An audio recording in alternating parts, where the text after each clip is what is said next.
all warfare is based on deception.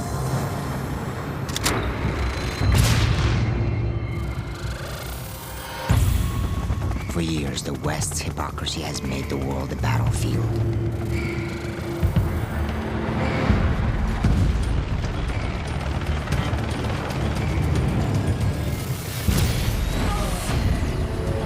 The corrupt talk, while our brothers and sons spill their own blood.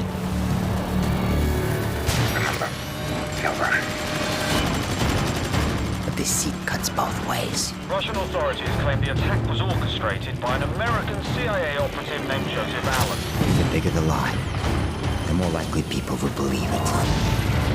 And when a nation cries for vengeance, the lie spreads like a wildfire. I'm looking at fighter jets over I-95. The fire builds, devouring everything in its path. This is a deliberate act of war against the United States. Our enemies believe that they alone dictate the course of history. That all it takes is the will of a single man.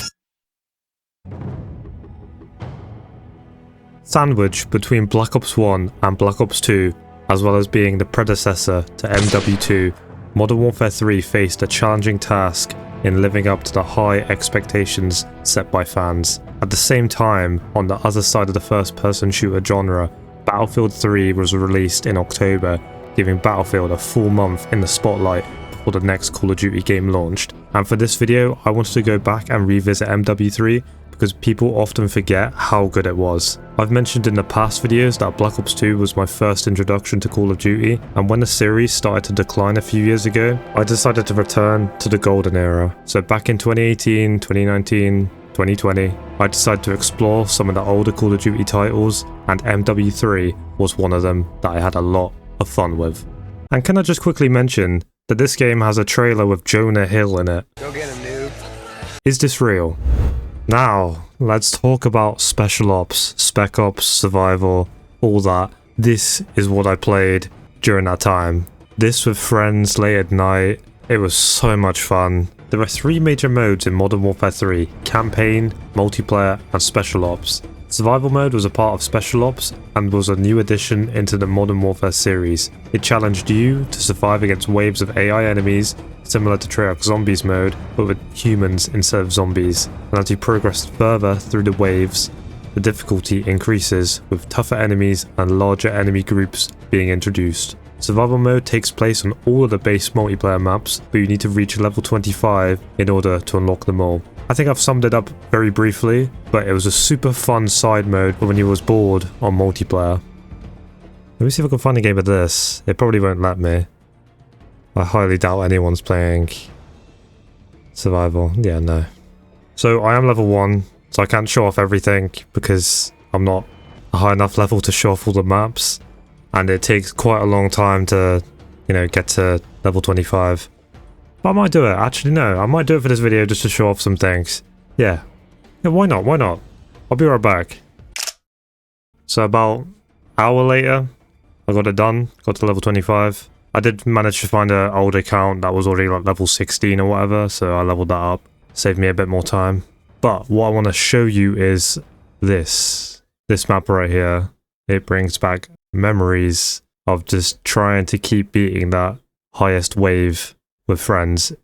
Yeah, because you spawn in with an M16, unlike other ones where you spawn in with like a pistol, this one we just saved our money until, can't really remember the wave exactly. We just saved our money, and then what we would do is come down here, go behind this counter, and just camp. We would used to put like sentries all over this area here, and we would have, what was it, a riot shield squad whenever those what's their name, big juggernaut people spawned in. Again, I have that bit of nostalgia bias towards it, or towards this game, because there is so much I enjoy. I know it's a hot take, but I enjoy MW3 more than MW2. Don't get me wrong, Modern Warfare 2 is good, it's just a little too chaotic. There's just too much going on, there's too much broken stuff. But as I mentioned, I love zombies. Zombies is what I really played, really. And that's when it came to Black Ops 2 and Black Ops 3, where I played everything. And this is pretty much like zombies. Again, it's not as entertaining as zombies because there's, less to do. But it still hits that sort of feel of like player versus AI. But yeah, that's what I really remember from this game mainly for me personally, along with the missions, or what people mainly know as the Spec Ops missions. It just goes off what MW2's Spec Ops was. MW2 has probably more iconic missions, but these are just as good. Next, I wanted to explore a bit of the multiplayer side, but I ran into a problem, which I'll explain now. Unfortunately, I can't play online because my account was created on the PlayStation 5, which makes it so I can't play online for some reason. There's a disconnect between the servers. I don't know the full reason for that. I can't even play LAN, so I can't play offline either. And this is what happens when I play LAN, which is the offline mode. Weird. I can only go on split screen and load into maps solo. But the downside of that is I can't change my class because I'm not level 4. So what I want to go over now is weapons and maps. And one thing that this game done differently is that it was basically an updated, refreshed version of MW2, which is why I think this game is better than MW2. Obviously, I didn't play MW2 in its prime period, which is, you know, one of the main reasons why people say it was the best Call of Duty for them. But I did play it afterwards in a period of time where people were still doing the same stuff, like one-man army noob tube and quickscoping, all that. But MW3 updated some weapons, and the one I remember was, where is it? The ACR. This gun was disgusting in MW2. It would just shred literally everyone, and it got an update, nerfed it a bit for MW3, yet it's still one of the best guns in this game. And there's quite a lot of guns for the ARs. And the SMGs, I don't remember much from the SMGs. Then the MP7 was pretty good. LMGs, again, nothing too much to say about there. Snipers, the MSR was so good. This gun, I think, hasn't been seen in another COD except from Modern Warfare Remastered. I'm pretty sure that's the last time we saw this gun get a return. But yeah, the MSR was one of the golden guns, I want to say, from the sniper category. And in Call of Duty, I want to say, but it's very forgetful. People do not remember this gun, like, at all. Shotguns, I can't remember, was it dual wield model 1887s, or was that MW2? And on secondaries, the FMG9's dual wield was a nasty second weapon to have. But yeah, the balancing was just a lot better to go to MW2 to MW3, in my opinion. But as I said, during its prime in MW2, it's unbeatable to some people. Another thing was score streaks in MW3. Again, to say in Modern Warfare 2, everyone was using the Harrier, and when people got the Harriers, it was just annoying to play against. When they were using an ACR with a Harrier, it was just boring. You would just leave, pretty much. And the one takeaway I will say is why I'm mentioning Modern Warfare 2 a lot is because that's what this game was trying to be. It was going to be a better version of that game, which nerfed things, buffed things, mainly nerfed things actually, but it improved on the chaos of which that game was. Now, maps. When it comes to maps, I don't really remember most of them. I will say that. Underrated, Dome, 100%. It's the Nuketown equivalent. It's the Rust equivalent of this game. Arcaden was alright. Baccarat, no. Resistance, I want to say iconic, but people just forget it. But when you look at this picture, you think of the, what was it, the glitch where you can get on the roof with snipers and stuff, where Trickshotters used to be. Downturn, forgetful. Bootleg, a decent map. Very decent map. Carbon, bad. Hard Hat, alright. Lockdown, forgetful, bad. I don't even remember this map. Village, I want to say people know this map more, but I don't think it was a good map. Fallen, not a fan of it. Outpost, not a fan. Interchange, not a fan. Underground, alright. It's alright. And Mission, good map. Good map from this game.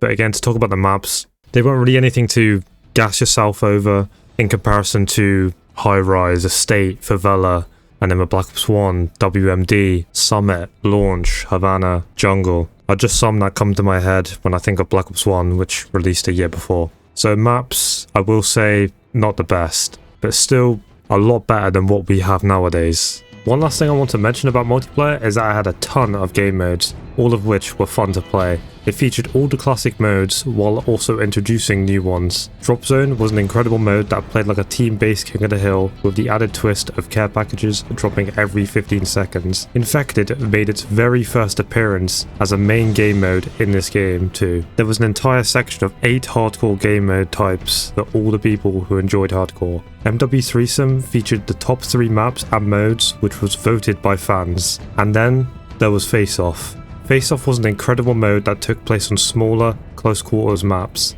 The only ones I remember was Aground and Erosion, since I didn't have the DLC, but with the DLC, Face Off gained 5 additional maps. I had a ton of fun with this mode because it felt separate from the standard multiplayer experience. So when I was playing with a friend and we were bored of the main multiplayer modes, we would go on Face Off and have a ton of fun. We also would play it kind of tactically as well, so one person would have a sniper and the other two or the other one person would have ARs or SMGs or something.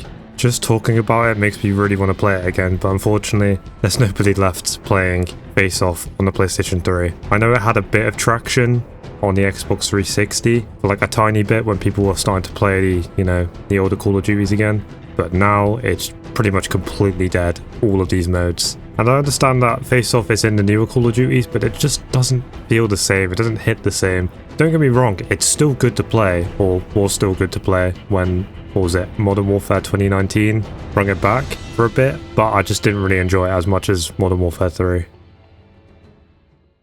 And I want to end the video by saying that while yes, I think MW3 is underrated, I also want to acknowledge that it didn't have all the qualities that Black Ops 1 brought to the table just a year earlier. And with Black Ops 2 releasing a year later, I feel like MW3 just got forgotten about, as it rarely gets mentioned, especially considering it was part of Call of Duty's golden era. And just like any Call of Duty game, it has its share of problems. But that's only me playing the other side for this video. But I really think Modern Warfare 3 is a really underrated Call of Duty. Oh, and I didn't play the campaign either. I've never really been a campaign person, but the other modes kept me really engaged with the game. Maybe I need to play every Call of Duty campaign for a video, but just like my GTA 5 Platinum video, I have a feeling I might run out of storage again with the amount of recording I will have to do. But that's all I have. I prefer keeping my videos on the more shorter side, but I could have gone much longer in much more detail. But if you're new around here, please subscribe, as I'm a very, very small channel. But if you're already a sub, I will remember your name, and if I ever make it, I will pay it back in some way. Let's just say that, because you're trusting me, a smaller channel, this early on. So thank you. And that's all I have for this video. Bye.